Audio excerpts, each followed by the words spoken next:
다 함께 우리 신앙 고백하겠습니다. 나는 전능하신 아버지 하나님 천지의 창조주를 믿습니다. 나는 그의 유일하신 아들 우리 주 예수 그리스도를 믿습니다.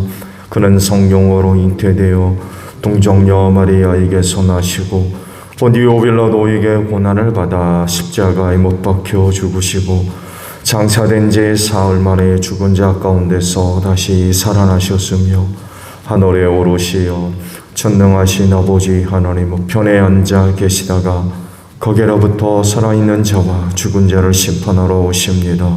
나는 성령을 믿으며 거룩한 공교회와 성도의 교제와 죄를 용서받는 것과 몸의 부활과 영생을 믿습니다.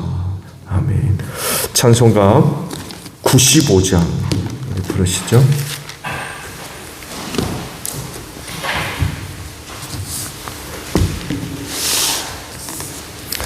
찬송가 95장 부르시고 말씀 봅니다. 나의 기쁨 나의 소망 되시며 나의 생명이 되신 주 밤낮 불러서 찬송을 드려도 늘 하신 마음뿐일세. 나의 사모하는 선한 목자는 어느 꽃다운 동산에 양의 무리와 늘 함께 가셔서 기쁨을 함께 하실까. 길도 없이 거친 넓은 들에서 갈 길 못 찾아 애쓰며 이리저리로 헤매는 내 모양 저 원수 조롱하도다. 주의 미롭고 화평한 얼굴 모든 천사도 반기며 주의 놀라운 진리의 말씀에 천지가 화답하도다. 나의 진정 사모하는 예수님 음성조차도 반갑고 나의 생명과 나의 참 소망은 오직 주 예수뿐일세. 아멘. 말씀을 우리 봅니다. 시편 4편에 있는 말씀을 봅니다. 시편 4편 1절로 마지막 절까지 봅니다. 의로우신 나의 하나님, 내가 부르짖을 때에 응답하여 주십시오. 내가 번궁에 빠졌을 때에 나를 막다른 길목에서 벗어나게 해주십시오. 나에게 은혜를 베푸시고 나의 기도를 들어주십시오. 너희 높은 자들아, 언제까지 내 영광을 욕되게 하려느냐? 언제까지 헛된 일을 좋아하며 거짓 신을 섬기겠느냐? 셀라. 주님께서는 주님께 헌신하는 사람을 각별히 돌보심을 기억하여라. 주님께서는 내가 부르짖을 때에 들어주신다. 너희는 분노하여도 죄짓지 말아라. 잠자리에 누워 마음 깊이 반성하면서 눈물을 흘려라. 셀라. 올바른 제사를 드리고 주님을 의지하여라. 주님 우리에게 큰 복을 내려주십시오. 누가 우리에게 좋은 일을 보여줄 수 있을까 하며 불평하는 사람이 많이 있습니다. 그러나 주님의 환한 얼굴을 우리에게 비춰주십시오. 주님께서 내 마음에 안겨주신 기쁨은 햇곡식과 새 포도주가 풍성할 때에 누리는 기쁨보다 더 큽니다. 내가 편히 눕거나 잠드는 것도 주님께서 나를 평안히 쉬게 하여 주시기 때문입니다. 아멘. 자, 오늘 아침에는요, 5절의 말씀을 함께 나눕니다. 올바른 제사를 드리고 주님을 의지하여라 라는 말씀이에요.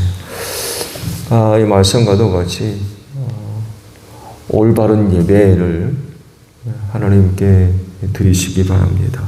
하나님을 섬기는 자로서 마땅한 그런 그 모습이죠. 인간의 실존은 스스로 증명할 수 없어요.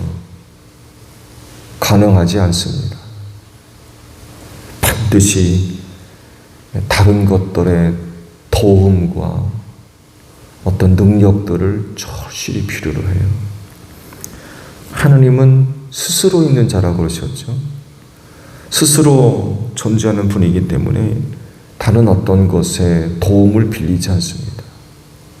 그렇지만 인간은 그렇지 못하기 때문에 다른 것들의 도움을 절실하게 필요로 해요. 좋은 예로 숨 안 쉬고 살 수 있어요?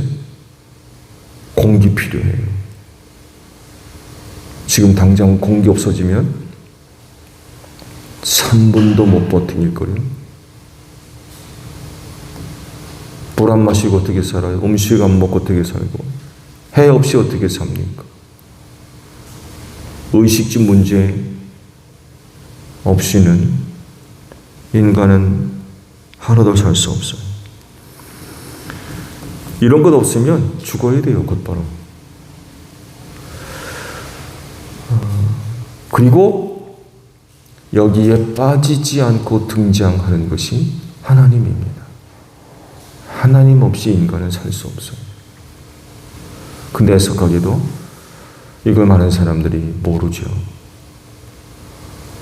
인정하려고 하지 않습니다.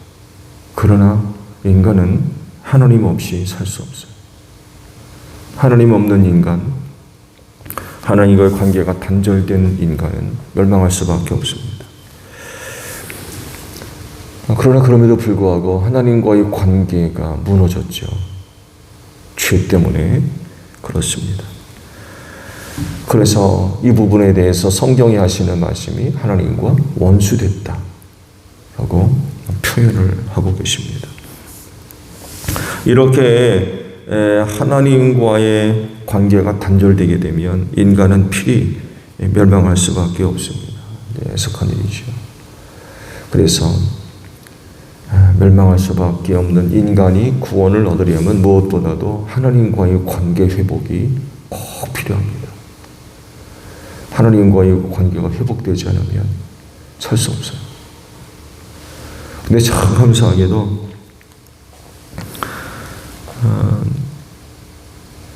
이런 그 관계가 단절된 죄인들을 하나님께서 그냥 버려두지 않으시고 하나님 앞으로 나올 수 있는 길을 이제 마련해 놓으셨는데 그게 바로 제사입니다. 제사 제도를 마련해 놓으시고 하나님 앞에 서게 하셨어요. 나오게 하신 거죠.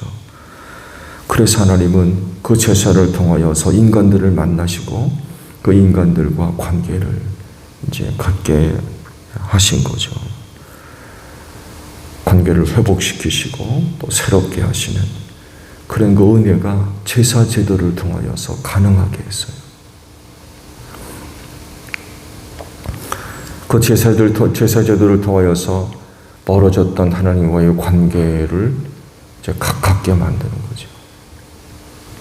생각해 보세요. 하나님과 아무런 상관이 없는 사람들은 한 번도 하나님 앞에 설 자리가 없어요. 근데 제사 제도가 마련됨으로 인하여서 하나님 앞에 나아갈 수 있는 자리가 마련된 거죠. 하나님께서 그렇게 하셨어요. 우리가 지난번 출애굽기서의 말씀을 봐왔죠. 하나님의 임재하신 곳에 아무도 못 오게 하셨어요. 특히 시내산 강림하셨을 때 보세요. 그곳에서 11개월 약간 넘게 머물면서 그 백성들이 말씀을 받지 않았습니까? 그 백성들을 만나시려고 시내산에 강림하셨는데 너무나도 무서워가지고 백성들이 접근을 못하는 거예요. 그리고 모세를 불러올려 계명을 주시려 하실 때에도 경계를 정했죠. 넘어오면 안 된다. 이 경계 넘어오면 너희 죽는다. 그래서 사실은 백성들 스스로도 하나님이 임재하신 곳으로 가까이 접근하지를 못했어요. 그런 곳이 그런 분이 하나님이셨어요. 접근 자체가 불가능. 그래서 제가 표현했습니다만 절대적 타자로 계셨기 때문에 거룩하신 하나님 아버지 앞에 죄인들이 나아가는 것, 다가서는 것, 접근하는 것, 이건 거의 불가능했어요. 하나님께서도 백성들을 만나려고 불러 모으셨거든요. 가까이 오게 하라. 근데 백성들이 너무 무서워가지고 죽을까봐 가지를 못하는 거예요. 근데 제사 제도는 달랐어요. 제사 제도를 마련하시고 그 제사 드리도록 하나님 앞에 나오는 그 길을 열어놓으셨다는 사실이죠. 제사는 그래서 은혜예요. 은혜.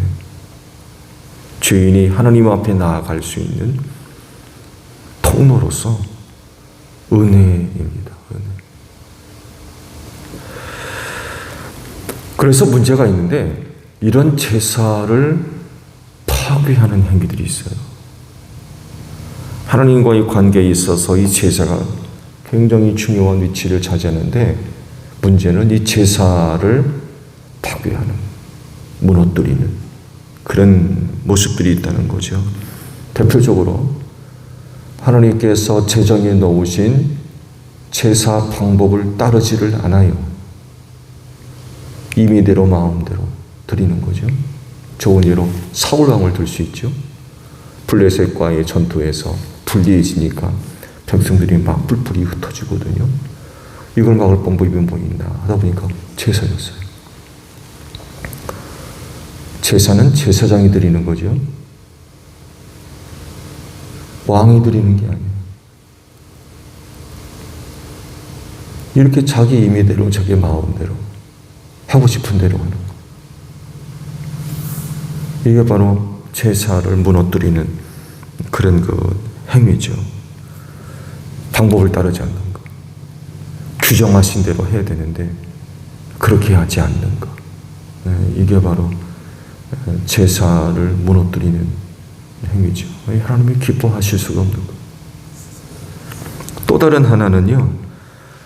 제사에 참여하는 자들이 뜻과 정성과 힘을 다하여 하지 않는 겁니다. 건성으로 하는 거죠. 표면적으로 보게 되면 제사하는 것처럼 보여요. 야, 참 제사 잘 드리는구나. 표면적으로 보게 되면 그렇게 보이는데 그 내면을 들여다보면 제사라 할 수 없는 그런 그 요소들이 들어있다는 거죠. 그러니까 말씀드린 대로 뜻과 정성과 힘을 기울여서 제사하는 게 아니라 그냥 건성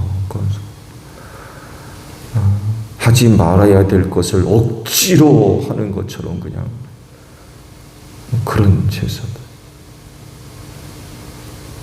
이런 것들이 바로 제사를 무너뜨리는 모습들이라는 거죠. 심지어는요, 말씀에 순종하지 않는 생활을 하면서 제사하는 것. 이건 역시 하나님이 기뻐하지 않으세요. 이스라엘의 말기 역사에 바로 이런 게 나타나죠. 저들의 생활은 전혀 하나님의 말씀에 순종하지 않는 그런 그 생활을 하면서 성전에 나가 제사드려요. 이 하나님이 하도 속상하셔가지고 그러시죠? 절기 다 폐하시고 절기들 백성들에게 절기 지키라 하셨던 거 절기 다 폐하셨어요. 심지어는 제사 제도까지 폐하버리셨어요. 안식일도 폐하시고요. 하나님이 얼마나 속상하셨으면 그런 것들을 다 폐하십니까? 제사 안 받겠다는 거죠. 너 성전에 오지 마라. 그렇게 생활하려면 성전에 발 딛지 말라는 거죠. 발 디디지 마라. 하나님을 욕되게 하는 거죠. 그런 제사는 하나님을 욕되게 하는 거예요. 성전만 벗어나면 온갖 악한 일들을 다 행하면서 성전에 와서 제사드립니다. 하나님이 전혀 기뻐하지 않으셨던 거예요. 성전 뜰만 밟는다. 그래서 아예 제사 못 드리게 하셨죠. 못 오게 하셨고 너희가 그런 제사 드리는 건 나 안 받겠다는 거예요. 이런 것들이 바로 제사를 무너뜨리는 그런 그 모습이라는 거죠. 예수께서 성전에 올라가셔서 청결 사건을 벌이셨죠. 채찍을 만드셔서 휘두르면서 전부 내쫓아 버리셨죠. 이유도 바로 여기에 있어요. 성전에서 발견되는 모습들 얼마나 거룩합니까? 그렇지 않아요? 다른 것도 아닌 성전에서 저들의 모습이 발견된다는 것은 곧 하나님께 제사하기 위해서 모였다는 얘기인데 그들을 다 내쫓아 버리셨어요. 이유가 바로 여기에 있어요. 표면적으로 보게 되면 참 열심히 있고 또 최선을 다하고 때론 편의를 제공하는 것처럼 보였지만 그 이면 뒤를 들여다보면 도적질하는 이들이 있었어요. 성전 제사의 편의를 제공하면서 이면 뒤에 제사장들이 돈을 받았어요. 돈을 받으면서 자리를 내준 거죠. 그래 예수님이 뭐 하십니까? 만민이 기도하는 집인데 너희는 강도의 소굴로 만들었다. 하나님 아버지 앞에 제사 드리는 사람들이 아니라 강도들은 강도다.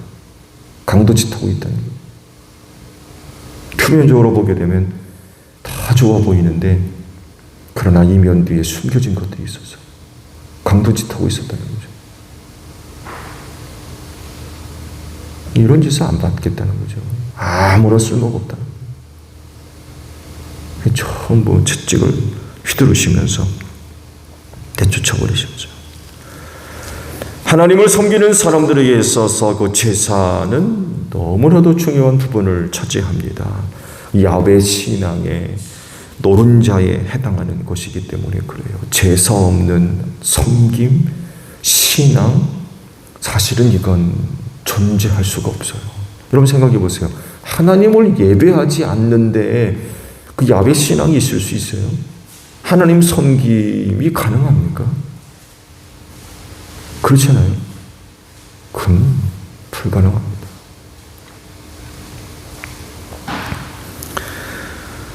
그렇기 때문에 제사함으로써 야훼 신앙이 유지되고 또 그 신앙이 지켜지는 거예요. 그 신앙이 풍성해질 수 있고 이 제사가 없으면 야훼 신앙은 곧 흔들리게 돼요. 위기 가운데 빠질 수밖에 없습니다. 왜냐하면 하나님과의 관계가 단절되기 때문에 그래요. 어떤 사람들은요, 제사 말고도 얼마든지 하나님과의 관계가 가능하다. 이렇게 이야기하는 사람들 있고요. 그러면서 하나님 앞에 제사 드리는, 예배하는 혹은 제사 드리는 것들을 중요성에서 제외시키려 하는 그런 사람들이 있는데 여러분 절대로 그렇지 않습니다.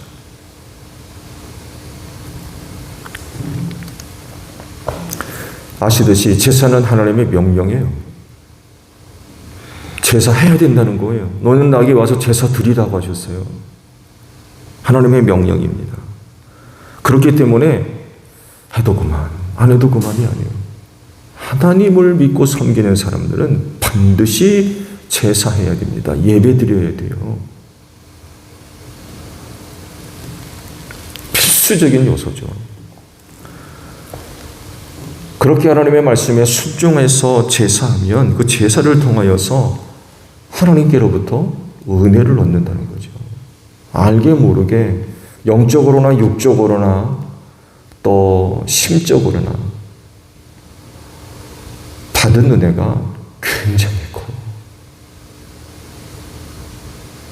이루 말할 수 없이 커요.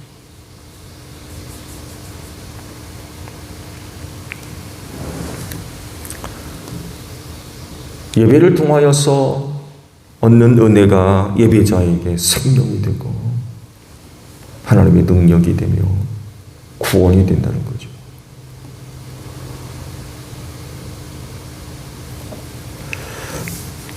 오늘 주신 말씀을 보게 되면 올바른 제사를 언급하시죠. 올바른 제사를 드려라. 참된 제사, 올바른 제사를 드려라. 올바른 제사가 뭐예요, 그러면? 오늘날 하나님 아버지 앞에 예배하는 그리스도인들에게 올바른 제사 하게 되면 그게 뭐예요? 다른 것이 아니라 믿음이 있는 예배예요. 무슨 믿음이에요? 예수님 믿는 믿음이에요. 이 믿음이 있는 예배가 올바른 예배입니다. 왜냐하면 이 믿음이 있어야 하나님 앞에 담대하게 나아갈 수 있기 때문에 그렇습니다. 하나님이 임재하시는 지성소 안까지 들어갈 수 있도록 만드는 게 믿음이에요. 많은 사람들이 예배한다 하지만 지성소 안까지 못 들어가요. 어떤 사람은 성전뜰에 머물러 있고 어떤 사람은 성소까지만 들어가 있어요. 참된 예배, 올바른 예배는 하나님이 임재하신 지성소 안까지 들어가는 것입니다. 이게 가능한 것이 바로 예수님 믿는 믿음이에요. 이 믿음이 아니면 지성소 안까지 들어갈 수 없어요. 구약의 제사를 잘 아실 겁니다. 하나님의 임재가 일어나는 곳은 지성소였죠. 근데 애석하게도 휘장으로 딱 가로막혀 있었어요. 그래서 볼 수도 없었고요. 그리고 아무나 함부로 그 안에 들어갈 수 없었죠. 들어갈 수 있는 건 대제사장이 1년에 한 번 대속죄일에만 들어갔어요. 엄격하게 차단되어 있는 곳이었어요. 흥미로운 건 대제사장이 지성소 안에 들어갈 때 반드시 발목에다가 끈을 묶어서 들여보냈어요. 죽을까 봐. 그러면 누가 끄집어내요? 아무도 못 끄집어내는 거예요. 1년 뒤에나 끄집어낼 수 있어요. 그럴 정도로 지성소 안은 두려운 곳이기도 했어요. 언제나 사망이 일어날 가능성이 있는 곳이었어요. 그러니 대제사장도 1년에 한 번 들어가는 그 일이 얼마나 어려웠겠습니까? 진짜 하나님 앞에 들어가는 게 너무나도 두려운 거. 그런 곳이 지성소. 근데 엄청난 사건이 벌어졌죠. 예수께서 십자가에서 별세하실 때 성전에서 휘장이 찢어지는 그런 사건이 일어났어요. 위에서 아래로 찢어져 버린 지성소가 활짝 열린 거죠.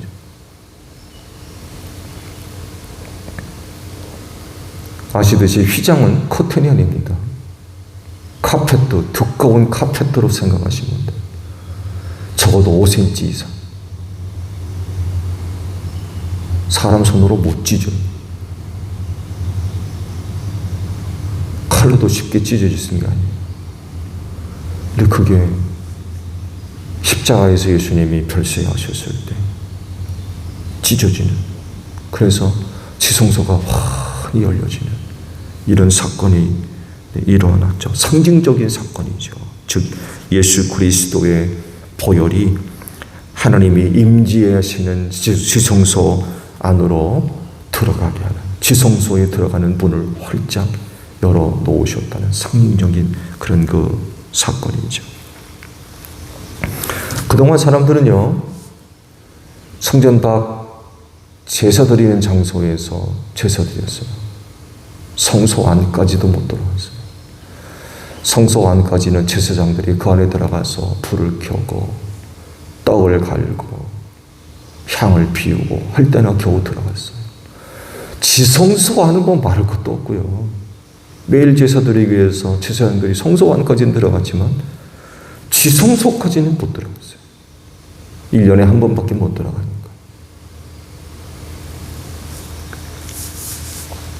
볼 수도 없었고요. 이런 곳이 예수님의 십자가로 활짝 열려지게 된 거죠.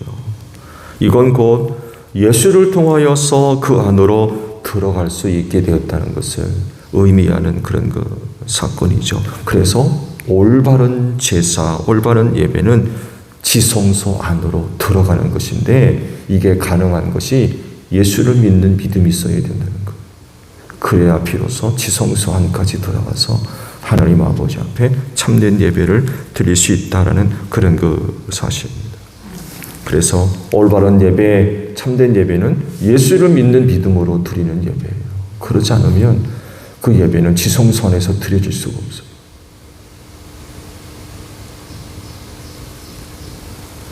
오늘 적어도 여러분들이 예수를 믿는 믿음으로 하나님 아버지로 예배한다 할 때 대전제는 지성소 안에서 드려지는 예배라는 거예요. 왜? 예수를 믿는 믿음은 갖고 있기 때문에 어렵지 않게 지성소 안에 들어가는 거죠. 감히 들어갈 수 없는 곳까지 들어갈 수 있는 것. 믿음 때문에 그래요. 이 예배가 바로 올바른 예배요, 참된 예배며 하나님께서 기뻐 받으실 수 있는 예배가 될 수 있다라는 그런 그 사실입니다. 그래서 하나님을 예배하는 자들, 제사하는 자들은 반드시 예수 그리스도를 믿는 믿음을 가지고 나아가야 됩니다. 그래야 하나님 앞에 담대함으로 나아갈 수 있어요. 그리고 그렇게 드려지는 예배가 올바른 예배요, 참된 예배가 될 수 있고, 그렇게 해서 드려지는 예배를 통하여서 하나님이 주시는 은혜가 우리 안에 생명이 될 줄로 믿습니다. 능력이 될 줄로 믿습니다. 그 예배를 통하여서 얻어지는 은혜로 인하여 우리의 감사가 회복되고 기쁨이 회복되고 평안이 새로워지는 이런 그 은혜가 있는 것이 바로 믿음으로 드려지는 올바른 예배의 열매들이에요. 그런데 이런 예배를 무시해요. 예배 없이도 가능하다? 뭐 다른 것으로도 하나님을 섬길 수 있다? 여러분, 그런 유혹된 말에 절대로 속아가 넘어가지 마십니다. 예배는 무엇과도 바꿀 수 없어요. 그래서 우리의 믿음의 선진들이 그러잖아요. 예배하는 거 생명같이 여겨야 된다. 무엇과도 바꿀 수 없어요. 대체할 수 없고.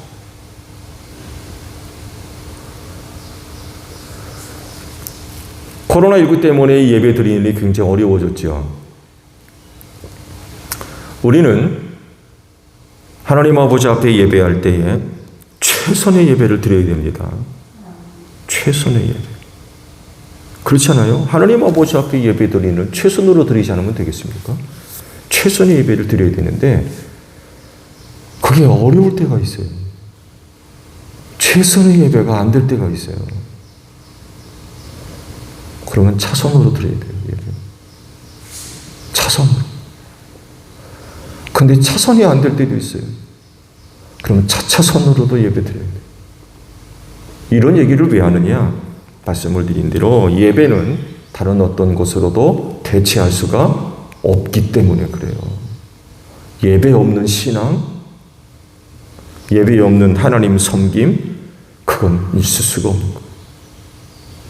근데 예배를 안 드리려고 그래요.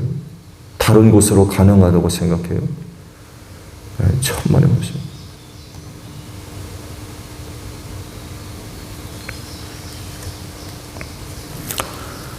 그러신데 여러분, 올바른 예배 하나님 앞에 드리는 여러분들이 되시기를 바랍니다. 그건 바로 예수님 믿음 갖고 아버지 앞에 나아가는 것입니다. 예수를 믿는 믿음으로 드려지는 예배가 올바른 예배요, 참된 예배예요. 그것이 바로 지성소에서 드려지는 예배입니다. 오늘도 여러분들이 새벽 제단 쌌는데 믿음 갖고 오셨기에 오늘도 이 자리가 지성소에서 드려지는 예배인 줄로 믿습니다. 올바른 예배인 거죠. 참된 예배. 그래서 이 시간에 은혜를 통하여 오늘 하루도 승리하는, 하나님께 감사하는 여러분들 되시기를 바랍니다. 주기도문합니다. 하늘에 계신 우리 아버지, 아버지의 이름을 거룩하게 하시며 아버지의 나라가 오게 하시며 아버지의 뜻이 하늘에서와 같이 땅에서도 이루어지게 하소서. 오늘 우리에게 일용할 양식을 주시고 우리가 우리에게 잘못한 사람을 용서하여 준 것 같이 우리 죄를 용서하여 주시고 우리를 시험에 빠지지 않게 하시고 악에서 구하소서. 나라와 권능과 영광이 영원히 아버지의 것입니다. 아멘. 기도하겠습니다.